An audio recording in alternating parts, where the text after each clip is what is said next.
Hello guys, आपका फिर से स्वागत है हमारे चैनल पर। अगर आपने इस मूवी का पहला पार्ट नहीं देखा तो प्लीज जाके देखिए। तो चलिए फिर मूवी की एक्सप्लेनेशन शुरू करते। तो मूवी की शुरुआत वहीं से होती है जहाँ पर ये लोग शपथ लेते हैं। अब हमें मूवी में 27 साल के बाद का सीन दिखाया जाता है जहाँ पर एक मेला लगा हुआ होता है। यहाँ पर ये दो लड़के दिखाए जाते हैं जो बेस्ट फ्रेंड होते हैं। तभी इनकी एक लड़ाई एक लड़के से हो जाती है। ये लड़का अपने दोस्तों को बुला लेता है।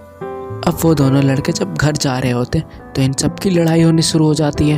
अब वो दो लड़के अकेले पड़ जाते हैं। ये 3-4 होते हैं और खूब मारते हैं इनको और फिर नदी में फेंक देते हैं। फिर हम यहाँ पर पेनी वाइस को देखते हैं जो कि 27 साल के बाद लौट आया। पेनी वाइस यहाँ पर उस लड़के को मार देता है और उसका दोस्त ये सब देख रहा होता है। अब हम माइक को देखते हैं। 27 साल के बाद माइक भी बड़ा हो चुका था। माइक को जैसे ही पता चलता है तो वो जाता है। तभी वहाँ पे वो रेड कलर का बैलून दिखता है माइक को। दीवार पे लिखा होता है कम होम। माइक समझ जाता है पेनी वाइस लौट आया है। अब हम यहाँ बिल को देखते हैं। बिल भी बड़ा हो चुका था। अब ये सारे बिजनेसमैन बन चुके थे। माइक का कॉल आता है बिल के पास, लेकिन बिल पहचान नहीं पाता माइक को इतने साल के बाद। अब माइक याद दिलाता है। अब हम यहाँ एडी को देखते हैं। एडी के पास भी कॉल आता है। एडी तो घबरा जाता है। यहाँ पर फिर हम रिची को देखते हैं। इसकी भी पूरी तरह से हालत खराब हो चुकी थी। अब हम यहाँ पर बेन को देखते हैं। बेन पहचान नहीं पाता पहले माइक को, फिर बाद में उसको भी याद आता है। अब हम सेंटली को देखते हैं। सेंटली को जब ये बात पता लगती है कि पेनी वाइस लौट आए तो सेंटली सुसाइड कर लेता है। वो मर जाता है। फिर हम अपनी ब्रेवली को देखते हैं। इसकी शादी हो चुकी थी। अब यहाँ पर हम ब्रेवली के पति को देखते हैं जो आने से मना करता है। ब्रेवली पति का ही सर फोड़ देती है जैसे उसने अपने बाप का फोड़ा था और ब्रेवली वहां से आ जाती है। अब हम हेनरी को देखते हैं जो मरा नहीं था। माइक ने धक्का दिया था कुएं में, लेकिन ये मरता नहीं है। फिर यहाँ पर इसको पुलिस वाले पकड़ लेते हैं क्योंकि इसने अपने बाप का खून किया था। अब हमें 27 साल का दिखाया जाता है। हेनरी पागल हो चुका है। हेनरी का यहाँ दोस्त दिखता है जो उसको चक्कू देता है। हेनरी यहाँ पागल हो चुका था, उसकी मेंटली हालत खराब थी। अब हम इन सबको देखते हैं। अब ये मिलकर बैठकर पुरानी बातें करते हैं। तभी यहाँ पर माइक कहता है कि पेनी वाइस आ चुका है। उसने फिर से शहर में खून करना चालू कर दिया है। यहाँ पर कोई पेनी वाइस का मुकाबला नहीं करना चाहता था। फिर यहाँ पर ये एक गेम खेलते हैं। तभी गेम में पता लगता है कि सेंटली गायब है। अब ये और घबरा जाते हैं। अब ये सेंटली के घर पर कॉल करते हैं जहाँ पर इन्हें पता लगता है कि सेंटली ने तो सुसाइड कर लिया है। अब ये सारे लोग वहाँ से तुरंत के तुरंत निकल जाते हैं। माइक उन सबको रोकने की कोशिश करता है। फिर यहाँ से मूवी का सीन चेंज होता है। एक छोटी बच्ची किसी बर्ड का जो चमकता है अंधेरे में उसका पीछा कर रही थी।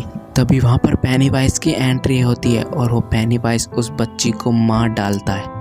अब हम यहाँ बेन को देखते हैं। वो सेंटली से बोलता है कि तुम कुछ छुपा रही हो सेंटली। अब हम यहाँ माइक को देखते हैं। वो बिल को कैसे ना कैसे करके अपने घर लेकर आ जाता है और उसको पानी में कुछ मिला के पिला देता है। माइक फिर यहाँ पर ये बताता है कि हम उस पेनी वाइस को इस चीज से मारेंगे। माइक ने जो बिल के पानी में कुछ मिलाया था उससे बिल को ये सब दिखता है कि माइक कहाँ गया था और हम पेनी वाइस को कैसे हरा सकते हैं। बिल की थोड़ी हालत खराब हो जाती है लेकिन बाद में ठीक हो जाता है वो। अब ये लोग उन लोगों के पास जाते हैं। ब्रेवली यहाँ पर सबको बताते हैं कि पेनी वाइस हम सबको मार डालेगा। मुझे पता था कि सेंटली सुसाइड कर लेगा। मुझे पहले ही दिख जा रहा है कि हमारे साथ क्या क्या होगा। ब्रेवली को इसलिए ये सब दिख जाता था क्योंकि वो हिप्नोटाइज हो रखी थी। अब यहाँ पर माइक कहता है कि जाओ और सब अपनी अपनी पर्सनल चीज लेकर आओ। ब्रेवली अपने घर पर जाती है जहाँ पर अब उसके घर पर एक बूढ़ी औरत रहने लगी थी। ब्रेवली ने अपनी पर्सनल चीज वहाँ से ले ली थी, लेकिन तभी वहाँ की बूढ़ी औरत एक बड़े भयानक डीमन में बदल जाती है। ब्रेवली कैसे ना कैसे करके वो बच के आ जाती है। अब हम रिची को देखते हैं। रिची को यहाँ पर उसका कॉइन मिलता है। रिची को यहाँ पर पेनी वाइस दिखता है। ये देखकर रिची की हालत खराब हो चुकी थी लेकिन वो भी बच जाता है। बिल उस सीवर के पास बैठता है और बोलता है कि तुमने मेरे भाई को क्यों चुना, इतने सारे बच्चे तो शहर में थे ना। तभी उस सीवर से आवाज आती है हम बिल को मारने वाले थे लेकिन जॉर्जी हाथ में आ गया। अब हम बिल को प्रेजेंट डे में देखते हैं जहाँ पर वो उसी सीवर में जाता है जहाँ उसको दोबारा से जॉर्जी दिखता है। जॉर्जी उसको वोट दे रहा था। तभी वहाँ पर बहुत सारे हाथ आ जाते हैं जो कि बिल को पकड़ लेते हैं। बिल कैसे ना कैसे करके वहाँ से निकल जाता, उसको वोट मिल जाती है।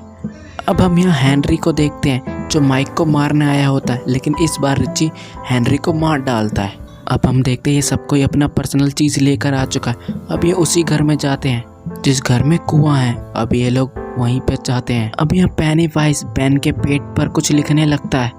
माइक और ब्रेवली देखकर घबरा जाते हैं। माइक और ब्रेवली शीशे में देखते हैं कि ये तो पेनी वाइस लिख रहा है। ये देख के ब्रेवली शीशा तोड़ देती है, जिससे लिखा हुआ सब कुछ मिट जाता है। अब मोटे के तो ऐप्स आ गए। अब हम यहाँ सैंडली के सर को देखते हैं। उसके सर में से मकड़ी जैसे पैर निकल जाते हैं। ये रिची और बिल पर हमला कर देता है, लेकिन रिची और बिल इसको हरा देते हैं। अब ये लोग कुएं के अंदर आ चुके थे। अब हमें मूवी का लास्ट सीन दिखाया जाता है। ये सब अपनी पर्सनल चीज़ जलाने लगते हैं। अब पर्सनल चीज़ जलाने के बाद पेनीवाइज वहाँ पर आ जाता है। पेनीवाइज को ये कैद करने ही वाले थे, लेकिन दाव उल्टा पड़ जाता है। फिर हम देखते हैं वो रेड कलर का बैलून बहुत बड़ा हो जाता है और उसमें से निकलता है पेनीवाइज। पेनीवाइज कहता है, क्या माइक तुमने बताया नहीं इन सबको, जो भी ये सब करेगा वो मरेगा। अब ये सुनने के बाद सभी लोग माइक के ऊपर गुस्सा होने लगते हैं। अबे साले, हमें मारने के लिए लाया था क्या यहाँ। अब पेनीवाइज और भी स्ट्रॉन्ग हो चुका था। उसके मकड़ी जैसे पैर हो रखे थे, वो भी नुकीले थे। अब ये लोग अपनी जान बचाते हैं। अब पेनीवाइज वही खेल खेलता है, इनको खूब डराता है, जिससे उसकी ताकत और भी ज़्यादा बढ़ती रहे। बिल को जॉर्जी दिखलाता है, जिससे बिल कमज़ोर हो जाए। फिर हम ब्रेवली को देखते हैं। वो ब्रेवली को बाथरूम में बंद कर देता है और बैन को एक गड्ढे में डाल देता है। फिर हम देखते हैं ब्रेवली को उसी खून के पानी में नहला देता है, लेकिन ब्रेवली और बैन एक दूसरे को बचा लेते हैं। यहाँ फिर एडी पेनीवाइज को एक तीर मारता है। एडी सोचता है कि मैंने पेनीवाइज को मार दिया। वो ये बात रिची को कहता है, लेकिन तभी पेनीवाइज उसको जख्मी कर देता है और उसको उठाता है एडी को और फेंक देता है। अब ये सारे लोग दोबारा समझ जाते हैं, इसको हराना है तो हम सबको इकट्ठा होना होगा। अब ये सारे लोग डरते नहीं हैं, अब बल्कि पेनीवाइज को डराते हैं और पेनीवाइज का धीरे धीरे साइज छोटा होने लगता है और देखते ही देखते इतना छोटा हो जाता है, उसका दिल निकाल लेते हैं। और अब पेनीवाइज कुछ कर ही नहीं पाता। अब ये दिल निकाल के उस दिल को जोर से दबाते हैं, जिससे पेनीवाइज की यहाँ पर मौत हो जाती है और पेनीवाइज यहाँ मर जाता है। अब ये लोग एडी के पास जाते हैं, लेकिन एडी अब मर चुका था। ये लोग घर से बाहर निकलते और घर टूट के अंदर घुस जाता ज़मीन में। अब ये लोग उसी तालाब में जाते जहाँ पर ये पहले नहाया करते थे। यहाँ पर हम ब्रेवली को देखते हैं, जो बैन को किस करती है। अबे लड़की कैसी है, कभी बिल तो कभी बैन। फिर हमें एक लेटर मिलता है जो सैंडली ने सबके लिए लिखा था मरने से पहले, कि मैं कमज़ोर दिल का था, इसलिए मैंने हार मान ली। मैं वहाँ आके सबके लिए बोझ ही बनता। और मूवी यहीं पर एंड हो जाती। तो आई होप गाइस मूवी की एक्सप्लेनेशन आपको अच्छी लगी होगी।